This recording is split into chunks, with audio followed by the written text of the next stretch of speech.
Now knowing how you arrived to where you're at and understanding the technical, obviously you got a big fat brain on the finance side too. So now you get to this point and you guys, you didn't rebrand it Enchanted Rock. No. You got to this new, you started, it sounds like I'm not sure if you want to call it going up the stack or down the stack, but either way you were getting closer to where the power. Yeah. So what we learned from Progressive Power Solutions, in addition to being early, like, man, it's just a mess at the final point of consumption. It's really inefficient. Folks need help figuring stuff out, and how to manage their kind of their electricity, the cost, the kind of the deliverability, the actual reliability, et cetera, the carbon footprint, all that stuff. And people aren't thinking so much about carbon footprint. They're just starting to talk about it, but more just local emissions and everything else. But yeah, we kind of figured that out. Like, okay, this is the next frontier. When did you figure that out, by the way? When I was, we kind of knew that. Like 3-4 years ago? No, we knew this. So we were way early. We knew this in 2000. It's like, okay, this is the next frontier. The stuff at the power trading that we were doing was great, but man, that was kind of run its course, and especially after the implosion and Enron goes bankrupt and all these other IPPs go bankrupt, like we were talking about a few minutes ago. Like, that's not fun. That's nowhere to be. Let's work on helping end customers, right, and manage their risk, and that's the next frontier. And so that was in 2002. Kind of going back to this story on Lukenbach and Enchanted Rock and everything else. And it was just me at first. Corey kind of went to do his own thing for a while, so it was just me. And then I hired one person, Suzanne Gibson, who was. She came from Dynegy, and then the two of us kind of working on it. We're doing, again, mainly just consulting just to learn more about what's going on, with different types of businesses and how they're managing their electricity consumption. And you did that for several years, 2003, 2004, kind of got talked into starting an energy hedge fund and did that in 2004 and 2005, and man, it just raised too much money too quickly. I'm like, well, man, what? And I think we raised about $250 million, and that was actually called Enchanted Rock 2, not Enchanted Rock 2, but in addition, the fund also, was. Yeah, and so we did that, and you raised that for you. There was a group of us, and we were just basically trading West Power, natural gas, other things, but quickly figured out, man, this isn't our deal. I mean. It just kind of was a money flow thing, no longer really a fundamental thing that where I felt like I had any edge. And so we ended up shutting down the fund. I sent a letter to the investors. I was like, man, I don't have an edge. I have no reason. I'm not going to sit here and collect a management fee. I could do that, but I'm not going to do that. I'm not going to manage your money when I see this kind of volatility, and I don't know why. So gave all that money back. Wow. And said, this is in late 2005. I said, nope, just going to focus on Enchanted Rock, and then the current company was formed in 2006, and we said, it's really to again focus on lowering cost, increasing reliability, lowering emissions. But what is Enchanted Rock exactly now? It's really just me. I mean, it was just me. So it was like at the time, I just kind of came up with this business theme and kind of collectively what I'd learned over the years, and I'm just kind of too hard-headed to go back to a regular job. I'd sworn off kind of the corporate America after Calpine, after watching all the silliness with, different things over the years. And it's like, okay, I just want to. What was the edge you were trying to gain, though? Well, and that is good. That's a great way of putting it, because that's what I was thinking. Where can I create a competitive advantage? And so the first 2 years, 2006 through 2008, we really didn't know. We did a lot of wandering through the wilderness. I brought in a CTO, Clark Thompson, he came from kind of a NASA background. So it's kind of a cool thing back then. We said, look, this is really the combination of the technology side of things and the energy market expertise. We're going to combine the two, right? And that's really was the formation of Enchanted Rock, that concept, right? We knew there was going to be some fundamental changes in the electricity business that would involve new types of technology and getting away from just the big power plants. And I was living in the Clear Lake area, so south of Houston, the whole NASA area, which was super cool because being around those guys, a bunch of literally rocket scientists, right? So I got to be around that. And brought Clark in, and he and I kind of started working on stuff, but again, still stumbling around a little bit, trying to figure out how to make money on this theme that we thought was great. And then Hurricane Ike happened. And this is in 2008. Now, what we saw was like if you had outages, 2-3 weeks long before CenterPoint could re-energize in a lot of areas. Damage was so severe.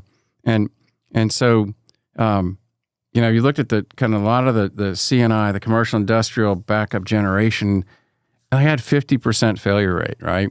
And either it wasn't sized flooded. Flooded, wasn't sized correctly, couldn't get fuel, you name it. There's just a bunch of different reasons. Yeah, so that survey that you're talking about where 50%, are these the utility providers that are talking about? No, this is basically behind the meter stuff. Okay. So commercial industrial type customers, super high failure rate. Like, man, okay, it's time to resurrect Progressive Power as Enchanted Rock, right? Reincarnated as Enchanted Rock. And that's what we did. So really since 2008, our focus has been electrical resiliency as a service. We'll own design, build, commission, own, operate, provide that as just a worry-free service. We kind of said this is really for a lot of companies, and it's not necessarily data centers, but the smaller companies, they have no business owning and operating backup generation. They just want the lights to stay on. That's all they want. So we started off with the water utilities, did a lot of business with what's called municipal utility districts. What kind of engines? We were using it was actually the Volvo Penta. The Volvo Penta. Kind of coming from the marine side. It's the same that Power Secure uses. Yeah. And initially the Tier 2 500 kW engine, naturally aspirated. You just run them in parallel. Yeah. We started off doing that, and it was like now about 2010, and we partnered with NRG. NRG was effectively bringing the capital, and they were going to be the owners, long-term owners. We were kind of the developers and putting together the deals, and we negotiated. How big were they that you were like when you build? So you were basically getting money from NRG, taking that and putting together these power modules. So we closed a deal with the city of Houston. Initially, we closed some deals with smaller MUDs, and then with NRG, the deal was really NRG and city of Houston. We ended up negotiating that and getting that deal closed, and that was 3 sites with the water part of the city of Houston, public works, and then 2 with Coastal Water Authority, which provides the surface water, and the total on that was right around 50 megs. We had some less than 10, some greater than 10. They were all. That's like a little microgrid, though. Yeah, they're all microgrids, and actually these are really the first true microgrids that I think of, and that we could operate synchronously. Or go into island mode. So we'd parallel with the grid and then displace the load. We wouldn't export, we'd just displace the load, but there would be no interruption to the customer. Can you go close transition and backfeed the grid? We actually were just full synchronous. Full generation? No? Full synchronous. So we didn't disconnect at all. We could disconnect, but we ran full synchronous. But can the grid turn your engines on at their own use? Yeah, so we would we were in a program where they would give the signal. It was at the time called Emergency Interruptible Load Service, or EILS. So if they had to run you, would they give you? They get it. You get a signal. You get a signal from ERCOT to run, and from the grid operator, and turn on and run. And so that was kind of the first step, and those were Tier 2. We'd run, however many in parallel, step up to medium voltage. We did. Most of what we did was 4160 volts, but we did some 124/7 at a few of the. But again, stepping up, generating at 480, and then did that 2010 through 2012. I mean, it was good, but NRG's focus is really more on the big power plants, and we kind of had a different view on what it should look like with distributed generation and microgrids and how you did that. And so we went on our own and raised our own project capital in 2012, and kind of started off like, okay, we knew that things are gonna get tougher on the emission side, so we shifted to Tier 4I at the time, the EPA Tier 4I, and those were same Still Volvo. Diesel? Yeah, the diesel. It was still the Penta block. These were 625 kW at turbo, and so that we actually worked with a company out of Florida, both on the city of Houston and on this group, TAW, Tampa Armature Works, and so we did 17 sites, less than 10 megawatt sites, and those are pure merchant distributed generation, interconnected to different utilities in Texas, Encore, AEP, and CenterPoint, and those are just running on high prices and also participating in a capacity, well, really not a capacity, but it's called emergency response service. And so that deal got us into Tier 4I. So kind of now we're starting to go down the emissions a little bit at a time. Now at the time, this Enchanted, like, are you a PE, by the way? I mean, no. Okay, so like, who's engineering this stuff? Your CTO? Yeah, the CTO. The NASA guy? Yeah, the CTO, and then we're working with other engineering firms. Okay, so we're starting to build staff, and at the time we're maybe, we probably have 4 W-2. It's like Arlene Black, who was kind of our 4 W-2 PEs. No, just we had. In terms of employees, just the business. The total business right Gotcha. now was 4 people, and then we would partner with a lot of folks. We had Payson Tucker, Arlene Black, Clark Thompson, and myself. Right, this is like 2012, and then we did our first kind of our reliability as a service deal as a true independent, right, with our own capital that we'd raised, and that was with Gulf Coast Water Authority down in Texas City. And that was pretty cool. It's been a great deal for them, great deal for us. This neat kind of profit sharing thing. But yeah, it's been fantastic, and they've been a great customer, and hopefully we've been a great service provider for them. But so we kind of started picking up speed, late 2012 into 2013. It's about 10 years ago. I remember just talking to the lead investor, Scott Neal, who's super important early stage. He was actually my first. Actually not my first, but my main boss at Enron, and he was an early stage investor in Enchanted Rock, super important to Enchanted Rock, not just putting money in. Most of the money I'd put in, but he put some in as well.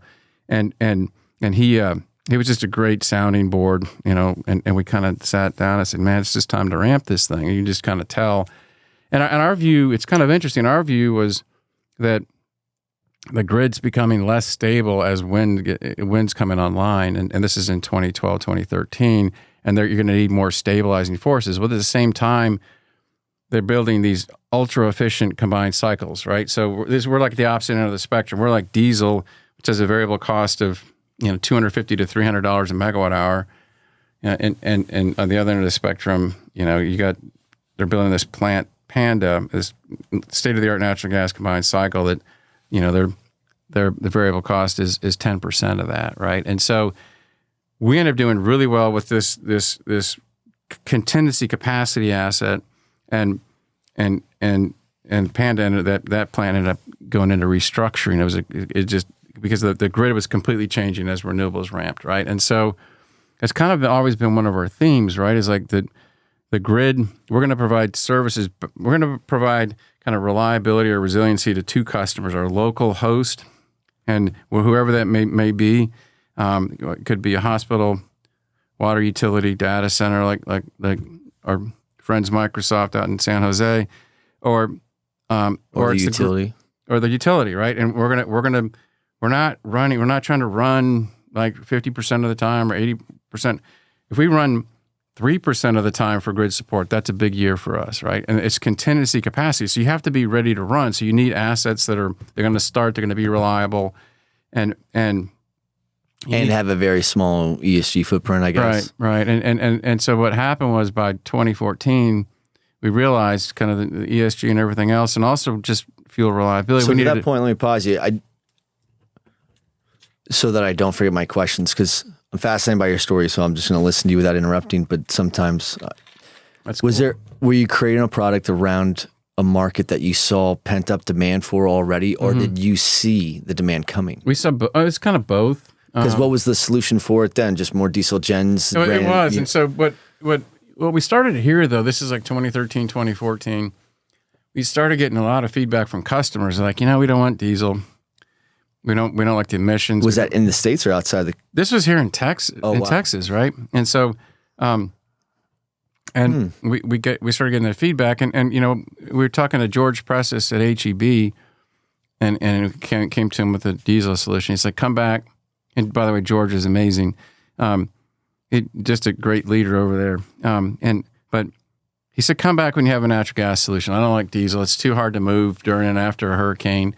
I don't want a bunch of diesel tanks and everything else. And so we started hearing that more and more. And the more we researched, the more we learned that diesel delivery really is challenged at the exact wrong time. It could be a winter storm like Uri. It could be a hurricane, a tropical storm. It's hard to buy and move diesel. And we have all kinds of great contracts, and we move a lot of diesel still.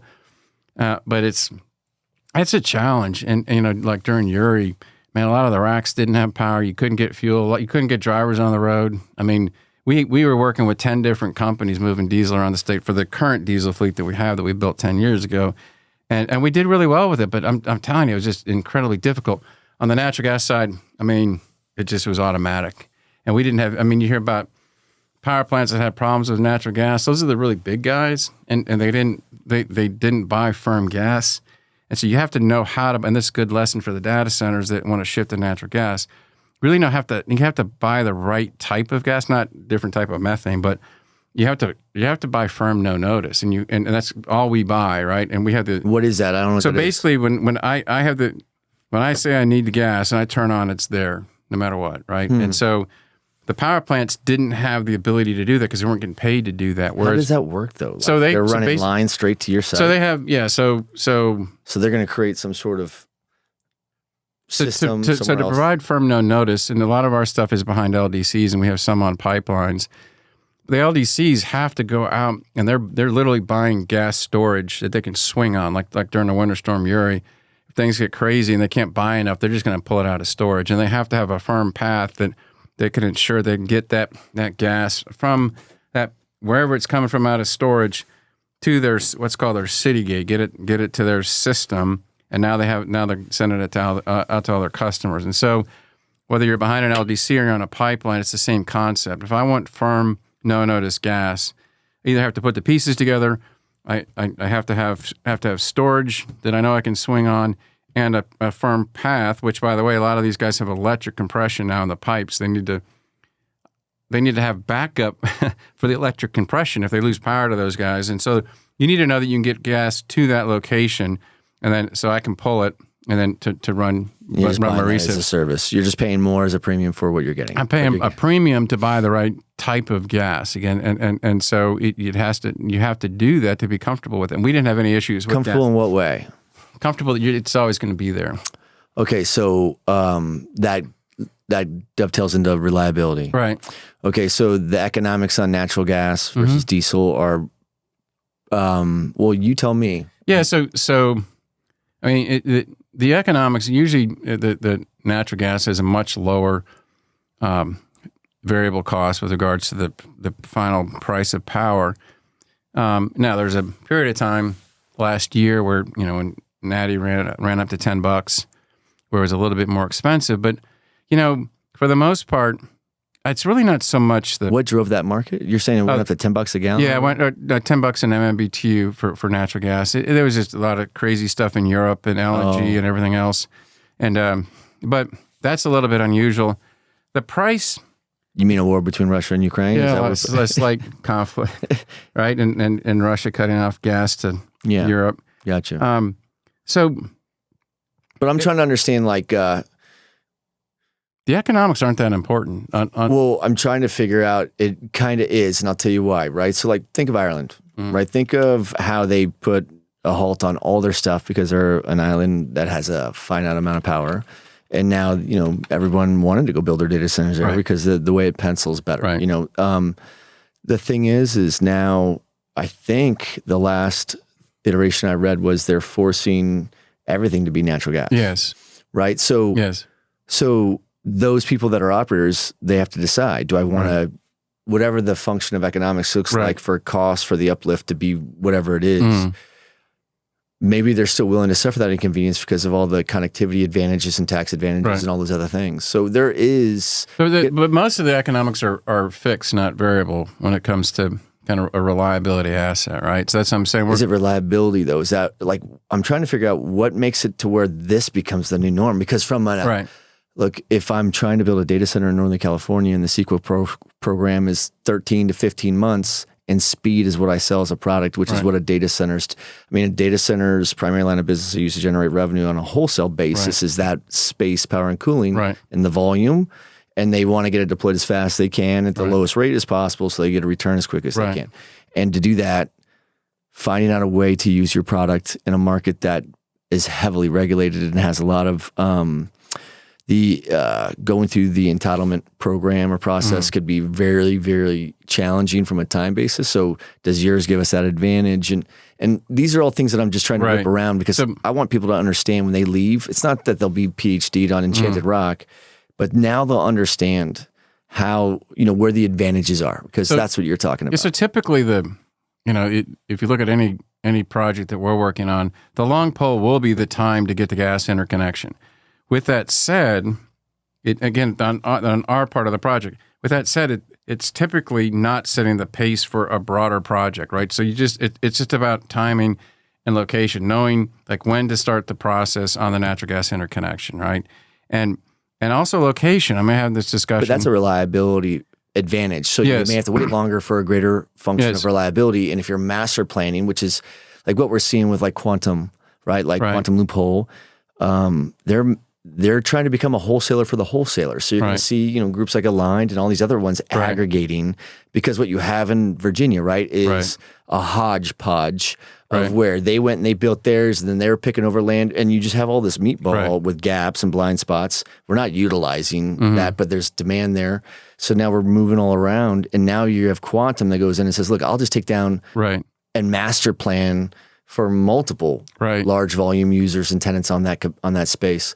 That is a part that seems to play really well to what it is that you guys do. So think about if all that's diesel, right? There's only so much you can do, right? Because you could only get so much permits because you could only have so many. And even if you think about a resupply, right? So if you look at the concentration of the data centers in the different areas, like you're talking about, there's Northern Virginia, DFW, the Phoenix, Silicon Valley, that they're tightly concentrated now. So if you're going to have an issue, typically there's going to be more than one data center that's going to have an issue, and you're not going to be able to resupply. So what you have is whatever you have in the tank, right? Because then if you say, okay, now we're going to run through whatever 24 or 48 hours, and everybody's going to refuel at the same time, that's just not going to happen, right? You don't have that issue with natural gas. You just don't. And so the logistics. So what's happened is that diesel worked fine at 510 megawatts, and it worked okay at 50. And at 100, you're really starting to stretch. And as you get bigger and bigger, it literally becomes impossible.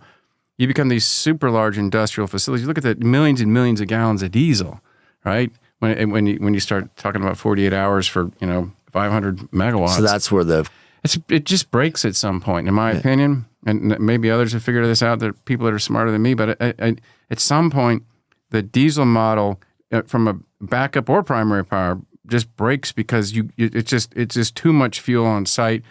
Resupply is not practical, and so it's just like, okay. And it's really expensive. It's expensive, right? And you're sitting there with all that fuel on site all the time. And so that there's better solutions that are more reliable, that are cleaner. I mean, we for the data center for Microsoft in San Jose, we have to meet what's called the CARB DG emissions limits.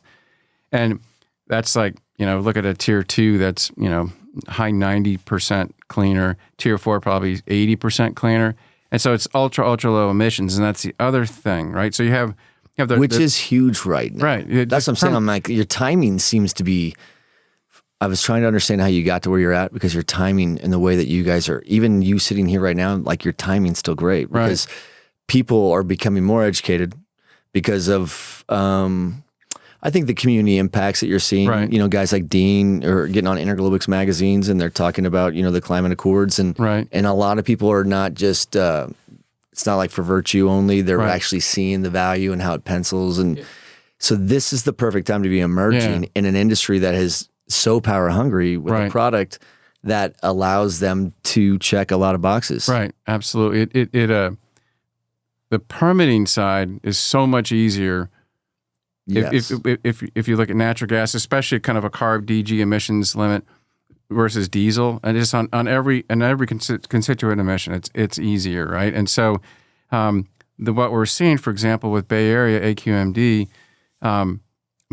they're ecstatic about permitting us, and versus what they were looking at the before science diesel. already falls under the line. Yeah, it's like it is so look at okay You comply. even Tier 4 diesel is up here, and we're like way down here. Like, oh, we want more of this, right? So the permitting is faster. There's less public opposition. We just haven't heard any public opposition on what we're working on out in San Jose. And then you have the fuel reliability and everything else, and the scalability of the solution. And so, the local emissions actually really matter when you think about it. And so, especially in places like Northern California. Yeah, I mean, it just anywhere now, right? So, and the other thing that we're seeing, it's not just the backup power. And we're working on deals in Phoenix, and actually, like literally as we speak, we've got a team meeting with the local utility on this. That just getting electric service right now, like in a large data center where everybody else is like in line, right? To get electric service, and this is no different than what you saw with AirGrid in Dublin. People are saying, look, you need to provide us flexibility, data center. You have to be able to come off the grid, and we want you off the grid. We have whatever here, we have 200 hours that we're going to need of constrained, or we have 500, whatever it is, but you can't get electric service unless you can show me flexibility. At the same time, the community is saying, no, don't do that with diesel, right? And so just to get electric service now, you have to be able to demonstrate that you're going to have flexibility in a lot of these areas. And if you don't, and maybe you're not going to do that, but you're not going to get first in line, right? And so I think just kind of getting in the queue for getting service, if the constraints are real. I mean, it doesn't matter if you're talking to Dominion or APS or PG&E, whatever, Silicon Valley Power, the Encore, the constraints are real. And they have everyone asking them for service right now. And we see that it doesn't really matter if it's an H-E-B or a Walmart or a data center. It's like the utilities are so far behind on providing new service. And it's not just the connection piece, it's just having the system capacity, right? And so, and they have constrained transmission lines. And so, now the constraints aren't necessarily 8760. They may have, like I said, a constraint for 200 hours a year, but we're hearing that everywhere now. And so we think kind of the new model really has to be, you got to be a good, like the data center has to be a good citizen, right? You have to be a good citizen back to the grid, provide flexible capacities to come off the grid during times of grid stress, right? You have to be a good local citizen from the standpoint of the local emissions, and both air and sound. You can't be loud as hell like things have been in the past, right? You have to be a good global citizen from the standpoint of carbon. The stuff that we're doing now, and we're talking to a few folks about it, is fully decarbonized. We actually buy physical renewable natural gas offsets. We're buying from developers. It's injected into the pipe, and we true up the MMBTUs on an annual basis. So everything that we burn coming off the pipeline has to be injected onto the pipeline from a renewable source. And so we actually have what's called a carbon intensity score of less than 0. So it's carbon neutral or negative. And so you kind of. What made you do this? What made you guys get to that level? How did you self-impose that? Well, so we didn't have a choice in California. To get paid by the grid in the program we're in, we have to be carbon neutral to negative. And it's the California Public Utility Commission has certain rules on that. And in the past, it's really just been, solar and wind, primarily which solar. Has limitations on. Yeah, but then we were the first ones that really kind of pushed the envelope on that with the CPUC and said, look, this is renewable natural gas. This is methane that would have been released, which, by the way, is like 75 times more powerful than CO2 in 20 years and 20 times more powerful than like 75 or 100. We're working with folks that are capturing methane that would have been released, and then you're monetizing it. And so right, so that has a real impact, and then we're contracting on the other side, and so that basically we're allowed to participate in this program. It's called the Base Interruptible Program in PG&E, but we had to do that just to do that. Now what we found, actually working with other data centers, talking to Chris Crosby over Compass, and there's a lot of demand now for folks that really want this. So look, I just want to get on the right side of this. Let's go with CARB DG emissions, and let's go with checks a lot of boxes. Yeah, go with the fully decarbonized, ultra low local emissions, and fully decarbonized from a kind of a global perspective. And so it started off, we had to do it. Now we're starting to see kind of voluntary demand to do it, and And our sense is that ends up being a competitive advantage for folks. Well, I mean, at some point, whether they're going to volunteer or not, I'm sure that there's going to be some regulation that's going to be injected. They have no choice but to go down this path. And you guys have, sounds like a pretty strong advantage, first movers. My thing would be, how do you see, tell me more about it as a service as you were talking about. Plus, I want to understand, is it, you want flexibility in the application itself from the product, meaning we could go serve one of Crosby's big data centers that has several megawatts of capacity it needs. Let's just say you could go help him with 70 to 100 megawatts at a click. But at the same time, what if he has his quantum product, which is that's the product that they've really designed for edge, right? So it'd be data center in a box, goes out here, let's say 150 kW. Yeah. But can you be the power module that marries to that for the edge solution? Yeah. So if you could get up and support 70 to 100 megawatts, or arbitrary numbers here, how low do you get to then? So we're going to, we have the same modular building block, right? So it's a 500? It's a 500 kilowatt building block. And that, so, you say 100, 200, that's a little bit too small, but some of the things they're looking at are a little bit bigger than that. You can aggregate. But so we can go down to that level. Or you could just use one power module to support 3 of his edge boxes or some shit, right? So I got you. And we can go to the other end of the spectrum, and basically we're gonna put X number of these in a line, and then step up to medium voltage if it's that type of system, or we're gonna interconnect at 480 if we're gonna go through an automatic transfer switch. So either way, we can do that. How far away do you think we are from using that product that you guys are creating as a primary in a data center versus? I hope soon. But I mean, what profile? So think about it, right? The 80-20, 80% of the capital deployed in this market really come from 5 customers, right? And every operator is really competing against, or competing for those 5 still, right? I would imagine if you see those 5 adopt it, just one of them, then you'll start seeing it adopted. If it's acceptable to them on their own enterprise, then I think operators would be more willing to take the risk of investing into it, now knowing that they don't have to sell this product. That's the more the enterprise end user knows, the easier it is for the operators to adopt, I'm guessing. Yes. But there will be operators that they want to be the first ones to the wall and be the most, they want to create the most, energy efficient, most sustainable product possible, minimum water usage, all the things. So for me, when you take this product, how do you and I still have more things I want to understand about it, but how do you market it to where it could go to end on big scale and small scale? And it's maybe not these big groups that are building their own substations for themselves, but maybe you're still connected to them through the utility provider or the grid connection they have to still align to. So the question really is how do we market it?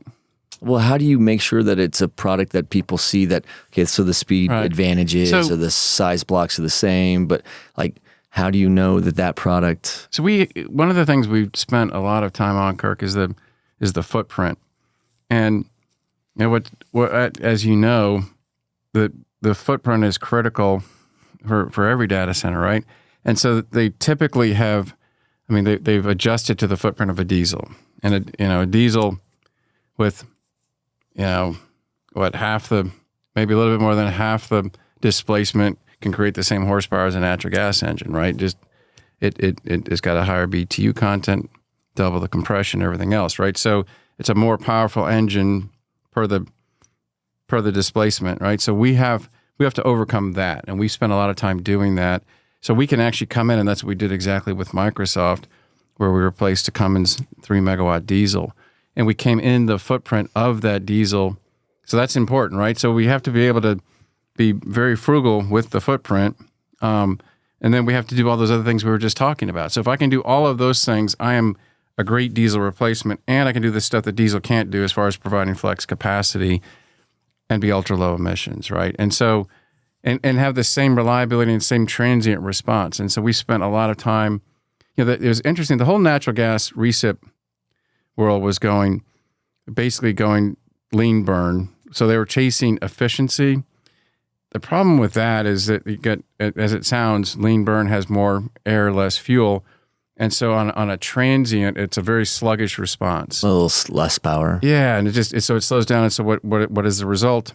You get frequency sag, you get voltage sag, and that's just not good for anyone. You get shit that starts to trip, right? So that's the reliability part that people don't want to inject into their data center. Yeah. So from the beginning, when we shifted to natural gas, that was a design criteria. We had to have. How long ago was that? 2014. We said we had to have transient response of a diesel, and we've done that, and we're as good or better than a diesel in our transient response, and that's super important to the operators that when they're running on our natural gas gen, they can't tell the difference between a utility and a diesel, right? It's the same thing. So it's not the lean burn natural gas. This is a rich burn natural gas engine that has tremendous transient response, and we've done a lot of work on that, and again, we can show anybody anytime that transient response will prove it if people want to see it. But when we've got many hours in island mode on different applications, probably more than most data center operators have, because we're in areas that see a lot more outages than the folks with the data center. So we're in island mode a lot. So really. Yeah, it's interesting. Like with HEB and Walmart, we have this great footprint, and it's just incredible how many outages they see, right? And so, just this front that came through, was it last week? That it was. Was it? I guess I don't even think about that. Yeah. Wednesday, Thursday. I mean, we saw just across the state of Texas, we probably saw between HEB and Walmart, probably 40 different stores that had outages of at least 2 hours, sometimes longer. So we spend a lot of time in island mode, right? So we really know that well, and again, very focused on and whether it's a grocery store, whether it's an industrial facility with very sensitive motor controls that will trip if we don't maintain the proper voltage, hospitals, you name it. We're serving critical loads that they really do need utility grade power, and so we know we do it every day. That's important for data center operators, right? So we have the right footprint, the right transient response. So really, when you think about it, it is a diesel replacement that allows you to provide that flexible capacity back to the grid to be able to get electric service. We can do bridge power. So you have 6 months waiting on the utility. We can provide the bridge power in that time, and then go back into a backup mode once the grid power is there. And you get the benefits of the fuel reliability and the low sound air emissions and fully decarbonized if you want it. So and we can do this in their current electrical architecture, right? You don't have to change anything in the same layout, the same architecture. We can work in that. If they want, we can set up a different type of architecture that will end up lowering the cost a little bit more. But if they're just looking to say, look, come in and we're not going to come in and replace existing diesels, but we're on the drawing board. This is what we have. We can come in and again, normally in that footprint, we'll come in and show you. We can go. Here's 3 megs ours. Here's 3 megs of the diesel. We'll come in and replace that. Okay, so you can replace them. Mm-hmm. Got you. You can replace it from a design perspprobably and how does it operate? You guys sell it as a service though? We can do a service, or the customer can own it. Either way, we have probably right now probably 50% of our customers own. The other obviously we provide as a service. If it's as a service, we're going to own it.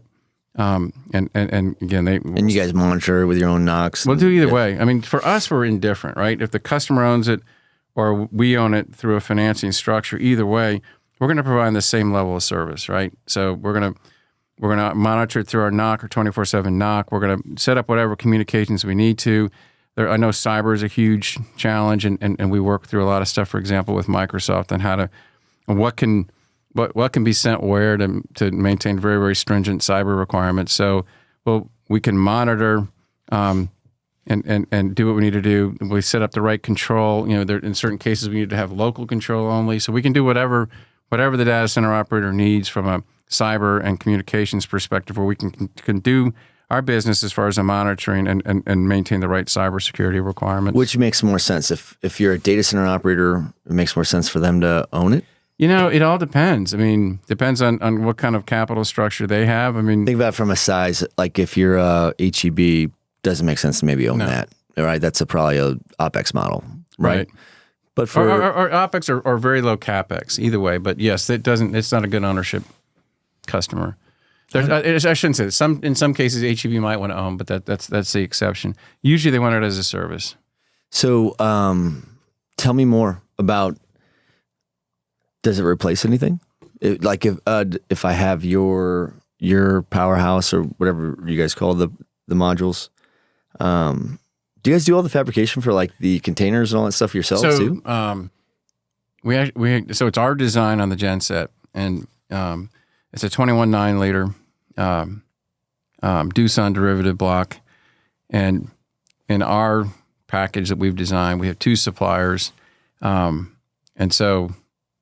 we're always looking at more and more diversification to supply chain as everybody else is. But take a number, right? But I was wondering if it comes full turnkey packaged up. So it does, but we're looking at other options too.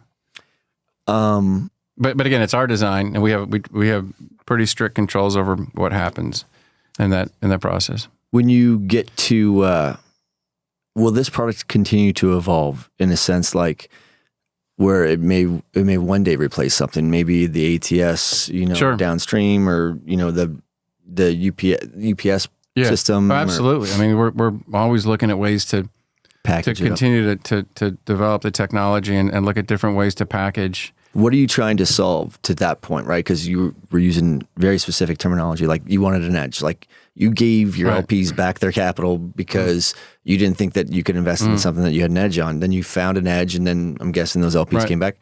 And you're investing into this other thing, and in 2014 you shifted into, you saw that that's the edge. Natural gas is where the pent up, that's where the market is going, and you're going to see the big groups that make these purchasing decisions that are forcing that downstream on all the other people. They're just waiting. Like they're educating themselves on the products and the options they have, but they're waiting for someone to say, do it, because why would you mess with a stabilized, predictable financial return on an asset, right? So it makes sense that these things are going to be, it's going to be more prevalent. I'm trying to figure out what else will it do as it evolves? Like, will it take over and make it to where you can literally have your own battery storage system on with a battery, that's your literal microgrid in the box? Sure, you can, there's different ways we can think about the packaging as far as integrating battery storage. I mean, different things you want to do on the UPS side, where you want the generation to come in. Do you want to come in on AC? Do you want to come in on DC? There's different things to look at for sure. Really? Medium voltage, low voltage? Medium voltage, low voltage. We have both systems. Do you want to look at just a standard design automatic transfer switch, or do you want to have a separate path to export and actually capture the full capacity? It depends on the market structure, like what utility you're interconnecting to as well. So there's a lot of different things to consider, but really what you're trying to do is say, okay, what do I do to get the lowest cost, most reliable system, right? And that's kind of, we're really good at solving that equation on the technology side and also on the market side. Going back to kind of the early days of Enchanted Rock, we're always going to say, what will the market provide? What are they going to pay for? How do we monetize what the market's willing to pay for in both regulated and deregulated markets? And we're very good at again, both of those pieces, market and technology. So much so that one of the things we're going to look at more and more, and we are starting to do, is helping folks on the primary side, not necessarily coming to say we're going to run 8760, but helping them negotiate with the utility, and like, here are the things we can do, and being able to really partner with the data center operators and help them get the best deal they can get from both an interconnection perspective as well as the commodity side. So we're very, very good at doing that. Again, by having this asset there, that it gives them an advantage in negotiations at times. And so we're going to broaden out that way a little bit too, because I think it's a value-added service we can provide. So how long have you guys been in business now? 2006. So my gosh, 22. Sounds like you're like 3 different businesses from that, though. It seems like you guys were this, and you're now a Enchanted Rock 2.0, 3.0. Yeah, so really 21, 22 businesses since I was first working on the concept, all the way back to in Progressive Power with Corey, and then kind of really 20 years since the initial formation, of the, working on the business plan post Calpine, '06. So, 17 years or so since the formation of this company, but really '08 is when we kind of really got going in the resiliency as a service business. And so that, call that, 15 years now. And so we've got a pretty strong track record and done a lot and really have developed over time. And again, this specific part of the business. How long have you guys been playing in the data center world? So, because I only knew of you guys once, guys that I knew in this industry left, like ABB or something, like Eric, and then they would tell me, and then the name was more prevalent. I'd hear it, and I think one of the guys that I am, was like, "Hey, data center conference last year, you cool if we host a lunch?" I would love to learn more about Enchanted. And then once I started learning more, I literally went to your team, and I'm like, "You guys are one of the best kept secrets. What's up with this?" Right? So, what's this? So, you've been around for a bit. We've been around, and so we've been talking to the data centers for a while, but it's been tough because it's like you're saying, people have been kind of satisfied with kind of the diesel solution, right? And that for many years, and I think what's happening now, and the reason we're starting to get some traction is it's that model is starting to break a little bit. You're seeing the cracks because it's so hard to get permitted, and they're getting so big. And you're getting so much pushback, and you have lead times right now on diesel engines are 60 weeks at least. Okay, at least, right? Is there any advantages to getting in a natural? Yeah, we can. We can move pretty fast. We've got a pretty versatile and robust supply chain. We have the ability to swing up, and so do this. Be shameless for 1 second, right? What are the top 3 advantages of your product over what the norm is right now, right? Because there's a lot of operators, they're not really Me Too leaders. You know what I'm saying? They want to be an outlier and offer. They all are CEOs because they want to be the first one through the wall, regardless of how bloody they're going to get. So there's going to be someone that wants to be the first to have this product. I wouldn't even be surprised a little bit if the first operator would be a guy like Crosby. He's been innovating his whole career. My thing is, what do you guys, like, what's that? Do you see where I'm trying to go with this? What's your... I think you can probably call 1, 2, and 3 speed to market, right? And so that is it. It's speed to market, but it manifests itself in different ways, right? Through permitting, permitting, through being able to provide flex capacity to the utilities, and it's speed to market, especially in constrained electricity markets that we have everywhere. The data centers are. You guys need to make an Enchanted Rock marketing campaign that's called Flux Capacity. Yeah, there you go. I like it. 1.21 gig. Well, listen, I've heard you say it a few times, but I'm like, that's such a massive, that's all that people want, right? That's what the enterprise end users want when they go in these facilities is unlimited bursting. That's why they have cloud bursting, right? So like, I need to know I'll have no matter how much I need, I have it when I need it. Right. Does that make sense? And you're offering that all the way down to the power side, which it normally would put the operators at risk at not always having the ability to say I have unlimited whatever. Right. So that speed to market part from...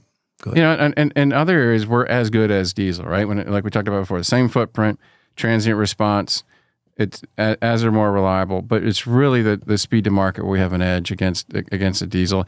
And the 2 things we talked about, supply chain. I don't know, pretty sure that it's just like the diesel supply chain is I think it's at a lot of wants 18 months now and a lot of engines.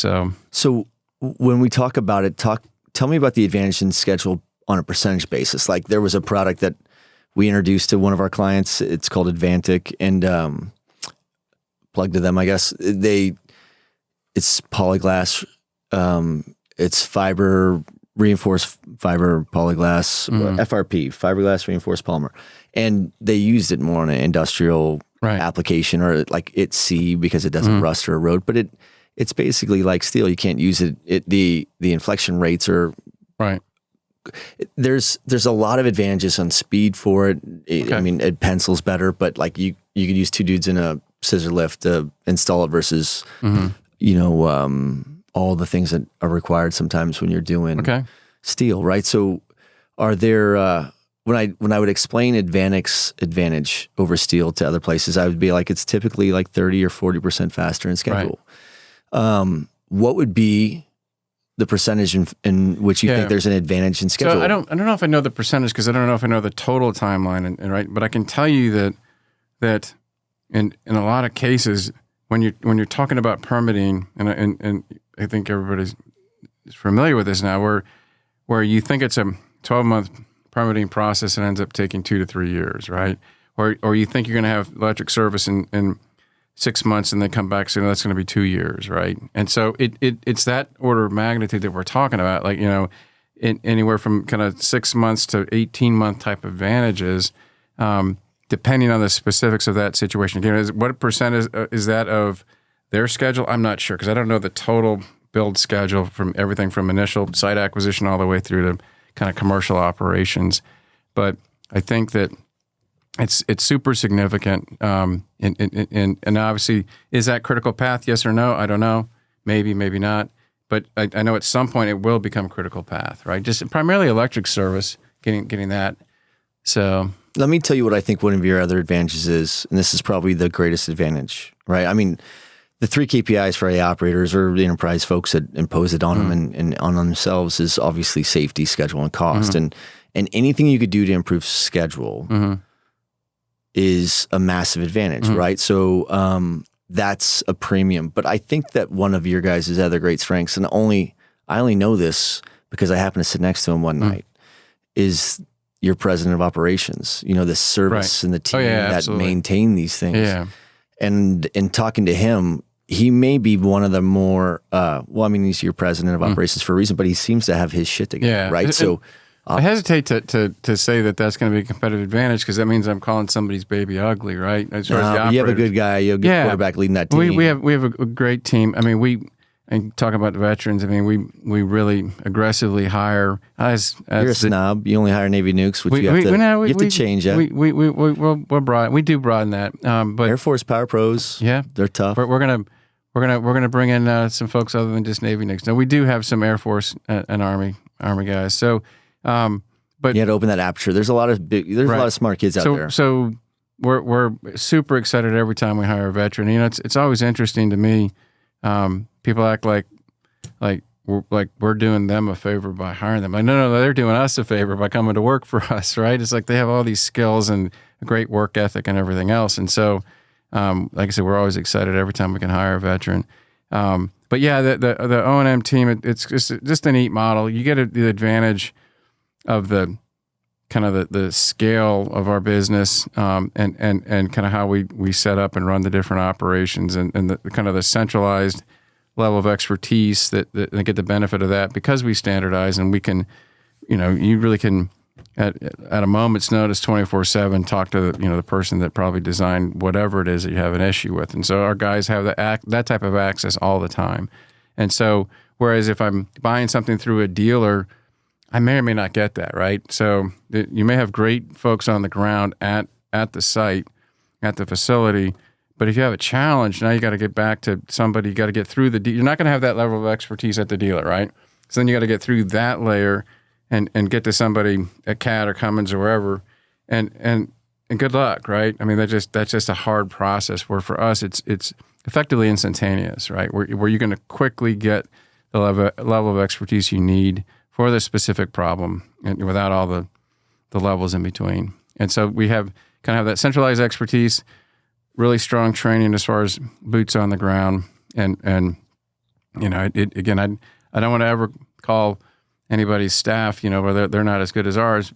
We'll actually work with other staff and train them. If they want to be the boots on the ground, we'll do that, right? So and we can do a fine job doing that. But the advantage is, again, the access to that expertise that they can get where you can't get that through the normal the dealer channels. I got you. Yeah. Well, I think that your team is an advantage. I think I sat down and asked him a bunch of questions. Yeah. And Pete's strong. I talked all kinds of trash to him because he's a coastie, right?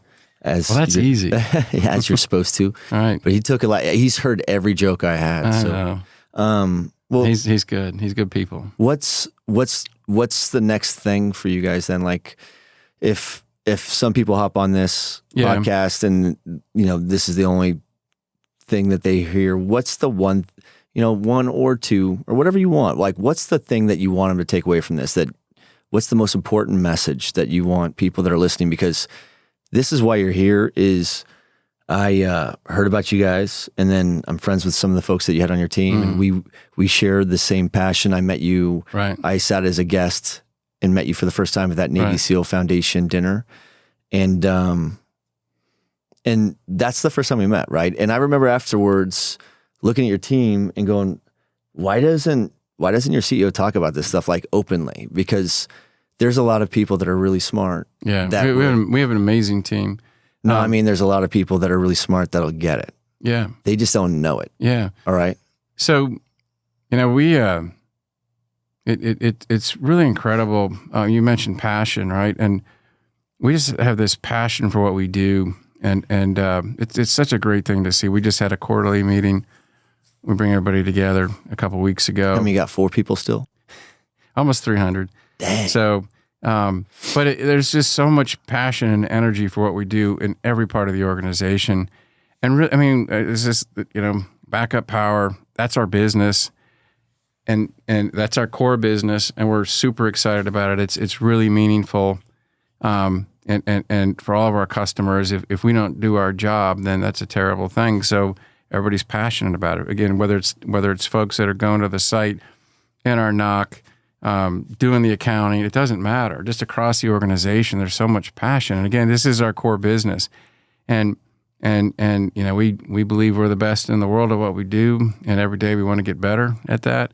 And so working with Enchanted Rock, you get to kind of latch on to that. And we just want to help folks, whatever their business is, whether it's running a data center or running a hospital or running a water utility, whatever it is, running a plant that makes magnets.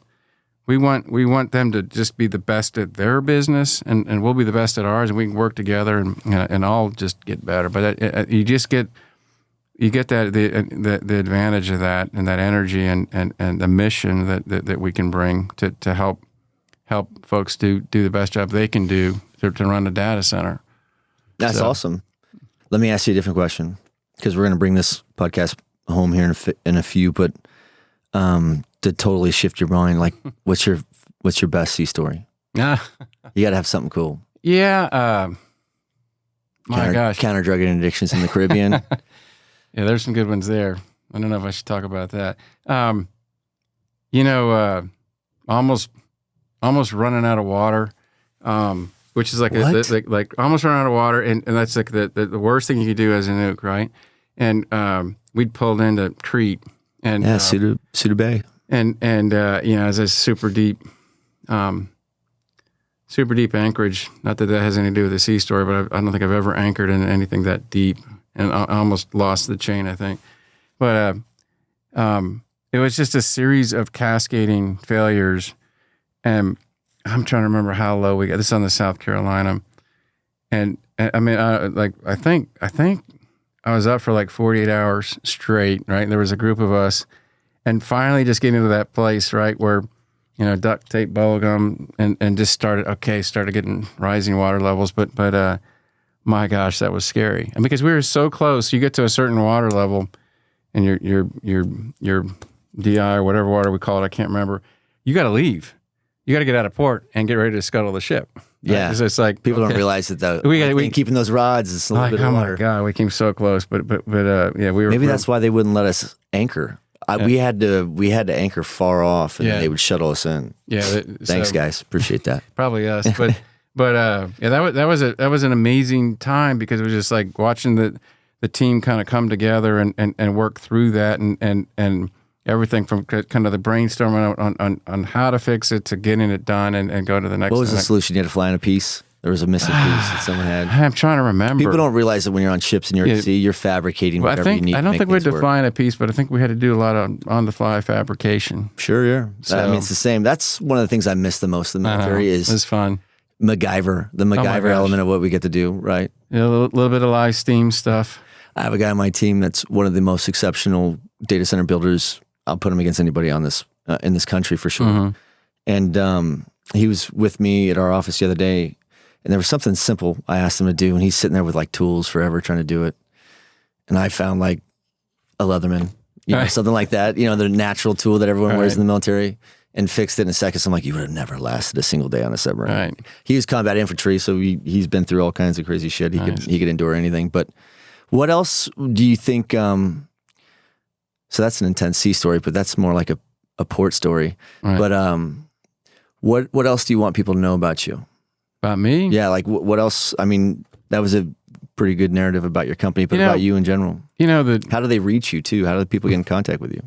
LinkedIn? Yeah, LinkedIn's probably the easiest way. It's funny because you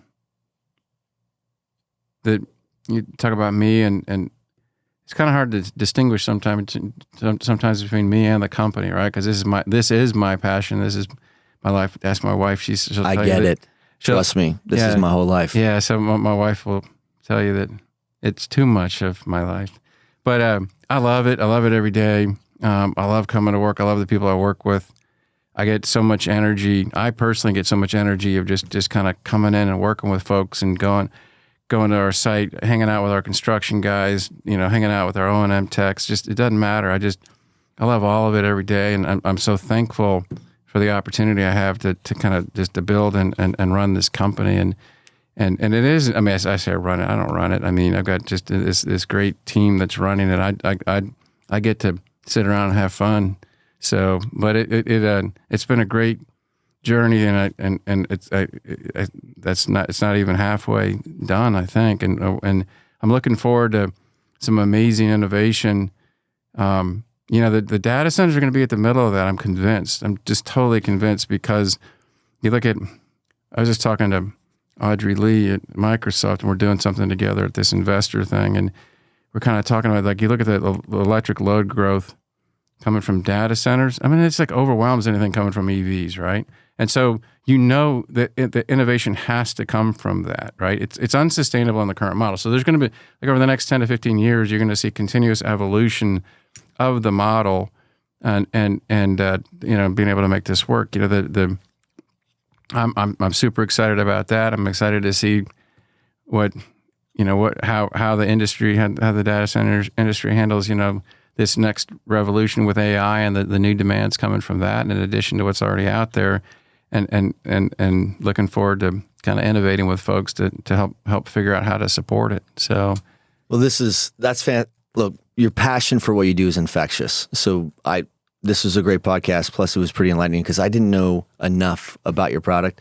Well, I guess I kind of, over the course of time, have, but I really wanted to understand the genesis behind it, and then the validation or the credibility that goes with that product. I think begins, it doesn't end with you, but it certainly begins with you. I guess, my last parts would be, I really appreciate you taking the time to come here, because I know that you guys are extremely busy right now. I'm looking forward to, hopefully one day, having a case study with you and, like, a data center owner operator, two CEOs on maybe a DCAC on stage, talking about, the pro forma, or the first person to put their toe in the water to dive in, for the herd mentality kind of follows. And I think that your product is going to have the ability to have a profound impact on the industry, because the industry is going this direction. I think so.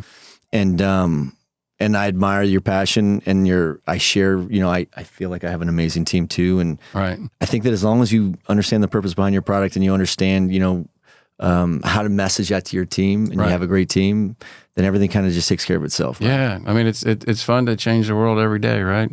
Hey, it's a pleasure and honor to meet you. I appreciate you for your service, and thanks for inspiring the industry with this cool stuff that you guys are doing. Thank you, Kirk. Thank you. Appreciate it.